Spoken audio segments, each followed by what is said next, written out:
ngasisu miyoi taruk laikidre samaka marfuna positive oire. Saliba pung kunga mari asida Manipur miyoi samaka marfu nauna COVID-19 positive oire miyoi taruna laikidre ngasisu miyoi samaka yankhai ga matuina laiset asidagi phaduna discuss tokre hairi. Health Department ki Additional Director su oiriba department asigi wangloi Dr. Khoiram Sasikumar mangana thadrokpa sirul amana hai ngasi nauna positive oikiba miyoi samaka marfu travel history leteba miyoi ngaktani hairi. Nauna positive oiraglabasing asi tharaga state asida COVID-19 apunba confirm case lising taratreka satruka mari sukre. Hauzik phawbada laiset asidagi phakiba migi masing lising tara homdoga saniga nipan sukre. Hauzik active case da lising mariga saniga nipuga taruk laidi. Ngasi laikidaba miyoi taruk adudi Imphal West dagi sahi humpuga teret amadi humpuga homdoi rom suraba nupa ani. District asimaktadagi sahi humdraga taruk rom surabi nupi ama amadi district asimaktadagi sahi humpuga manga rom suraba nupa ama amadi Kangpokpidagi sahi nipuga mapan rom suraba nupa amagani. Laikidaba sing asi tharaga state asida COVID-19 na laikidaba migi masing samaga yankai sukre. Hauzik phawbada laiset asidagi pharapagi sang asi sada 75.02 sure hainasu pauksi asina makhatana phungdorakli.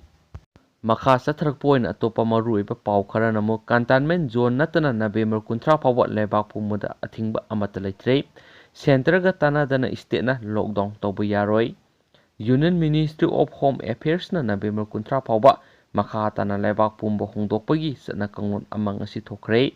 Kanglon asigi matung ina Contamant Zone natana Leibak asigi mafam amatada miyamna sathok sasin tawbada athingba leidaroi hairi.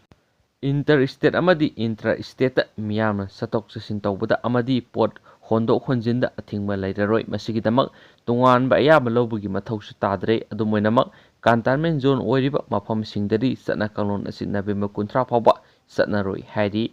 Ngasi thokiba satna kanglon asigi matungina state amadi union territory singda Contamant Zone natana state aduda center tanaramdana total lockdown tawba yaroi hairi. National gi oina satnariba satna kanglon sing mapung phana satnagani hairi. State lengak singna makhoi gi state singda shopping mall, restaurant, hotel, hospital, service, religious ki mafam sing yoga amadi training institution, cinema hall, entertainment park hangninglabassu hangba yaragani hairi hanasu pauksi asina makhatana phongdorakli. Atopa maruoiba pau manamo Ginson hau October 19 MLA oibigi wasak lauragani.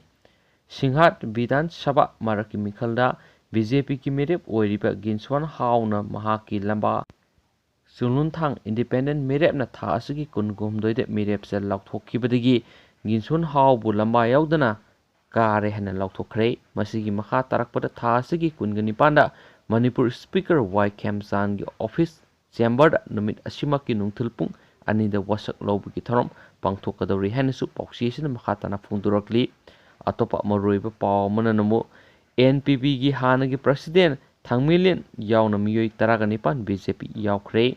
National People Party NPP hanagi president oirama Thangmilian Kipken yauna hanagi vice president mari hanagi general secretary ani hauziki vice president oiriba amadi Women Friend ki president yauna miyoi taraganipan BJP di yaukre.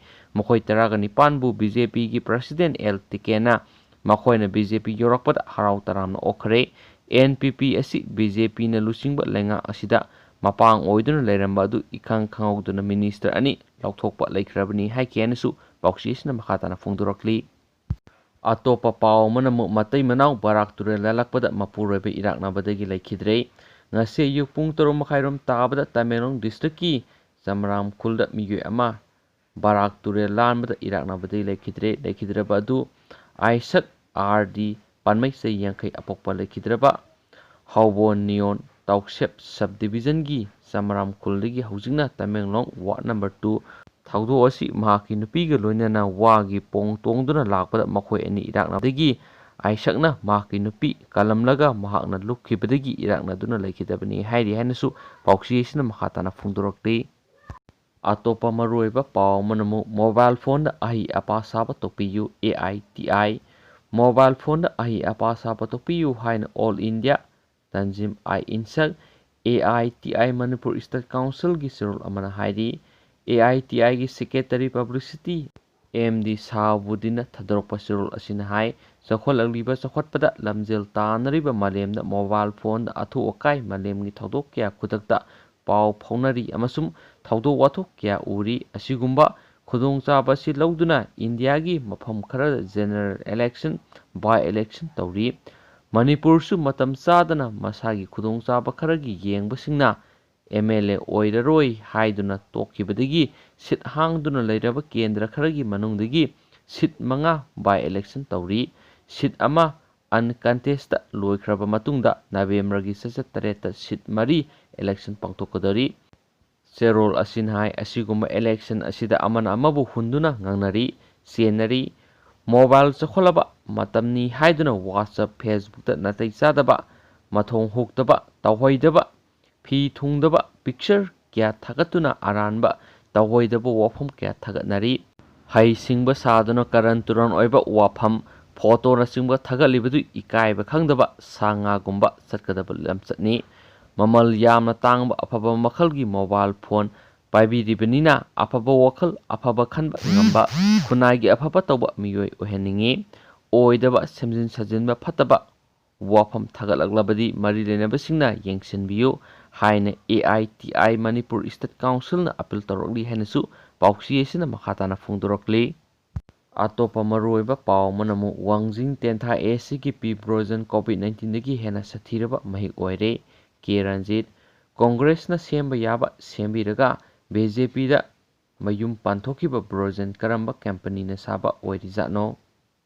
ꯀꯣꯡꯒ꯭ꯔꯦꯁꯇꯒꯤ BJPꯗ ꯃꯌꯨꯝ ꯄꯥꯟꯈ꯭ꯔꯕ ꯋꯥꯡꯖꯤꯡ ꯇꯦꯟꯊꯥ ASCꯒꯤ ꯄ꯭ꯔꯣꯅꯝ version ꯑꯁꯤ ꯀꯣꯚꯤꯗ-19ꯗꯒꯤ ꯍꯦꯟꯅ ꯁꯥꯊꯤꯔꯕ ꯃꯍꯤꯛ ꯑꯃ ꯑꯣꯏꯔꯦ ꯍꯥꯏꯅ ꯂꯥꯛꯂꯤꯕ ꯅꯕꯦꯝꯕꯔꯒꯤ ꯆꯩꯆꯠ 8ꯇ ꯄꯥꯡꯊꯣꯛꯀꯗꯧꯔꯤꯕ ꯕꯥꯏ ꯏꯂꯦꯛꯁꯟꯗ ꯋꯥꯡꯖꯤꯡ ꯇꯦꯟꯊꯥ ꯀꯦꯟꯗ꯭ꯔ ꯀꯣꯡꯒ꯭ꯔꯦꯁꯀꯤ ꯃꯤꯔꯦꯞ ꯑꯣꯏꯅ ꯊꯥꯒꯠꯂꯤꯕ ꯃꯣꯏꯔꯥꯡꯊꯦꯝ ꯍꯦꯃꯥꯟꯇꯒꯤ ꯐꯤꯔꯥꯜ ꯆꯤꯡꯈꯠꯄꯒꯤ ꯊꯧꯔꯝꯗ ꯍꯥꯟꯅꯒꯤ ꯃꯤꯅꯤꯁꯇꯔ ꯀꯦ. ꯔꯟꯖꯤꯠꯅ ꯐꯣꯡꯗꯣꯛꯈ꯭ꯔꯦ꯫ ꯃꯍꯥꯛꯅ ꯃꯈꯥ ꯇꯥꯅ ꯍꯥꯏꯈꯤ, ꯚꯔꯖꯟꯕꯨ ꯀꯣꯡꯒ꯭ꯔꯦꯁꯇ ꯄꯨꯁꯤꯜꯂꯨꯕ ꯑꯩꯈꯣꯏ ꯍꯧꯖꯤꯛꯇꯤ ꯑꯔꯥꯟꯕ ꯇꯥꯔꯦ꯫ ꯃꯁꯤꯒꯤꯗꯃꯛ ꯋꯥꯡꯖꯤꯡ ꯇꯦꯟꯊꯥ ꯀꯦꯟꯗ꯭ꯔꯒꯤ ꯃꯤꯌꯥꯝꯅ ꯉꯥꯛꯄꯤꯌꯨ꯫ ꯄ꯭ꯔꯣꯅꯝ ꯚꯔꯖꯟ ꯀꯣꯚꯤꯗ-19ꯗꯒꯤ ꯍꯦꯟꯅ ꯁꯥꯊꯤꯔꯕ ꯃꯍꯤꯛ, ꯂꯥꯏꯅꯥ ꯂꯥꯏꯆꯠ ꯑꯃꯅꯤ꯫ ꯃꯍꯥꯛꯅ ꯃꯐꯝ ꯃꯇꯝ ꯆꯥꯗꯅ ꯔꯤꯖꯥꯏꯟ ꯇꯧꯊꯣꯛꯂꯒ BJPꯗ ꯑꯃꯨꯛ ꯆꯪꯈꯤꯕ ꯍꯥꯏꯕꯁꯤ ꯑꯩꯈꯣꯏꯗꯤ ꯇꯁꯦꯡꯅ ꯏꯀꯥꯏꯕ ꯄꯣꯛꯏ꯫ ꯂꯥꯏꯅꯥ ꯂꯥꯏꯆꯠ ꯑꯁꯤꯅ ꯃꯔꯝ ꯑꯣꯏꯗꯨꯅ ꯉꯁꯤꯗꯤ ꯃꯅꯤꯄꯨꯔꯒꯤ ꯃꯤꯌꯥꯝ ꯍꯥꯍꯀꯥꯔ ꯂꯥꯎꯅ ꯋꯥꯅꯔꯦ꯫ ꯃꯤꯌꯥꯝꯅ ꯑꯁꯨꯛ ꯌꯥꯝꯅ ꯋꯥꯅꯔꯕ ꯃꯇꯝ ꯑꯁꯤꯗ ꯀꯦꯟꯗ꯭ꯔ ꯑꯁꯤꯒꯤ ꯃꯤꯌꯥꯝꯕꯨ ꯍꯣꯟꯗꯣꯛꯂꯝꯂꯒ MLAꯗꯒꯤ ꯔꯤꯖꯥꯏꯟ ꯇꯧꯕ ꯃꯤꯁꯛ ꯑꯁꯤꯅ ꯀꯦꯟꯗ꯭ꯔꯒꯤ ꯑꯃꯗꯤ ꯂꯝꯗꯝ ꯑꯁꯤꯒꯤ ꯃꯤꯌꯥꯝꯒꯤꯗꯃꯛ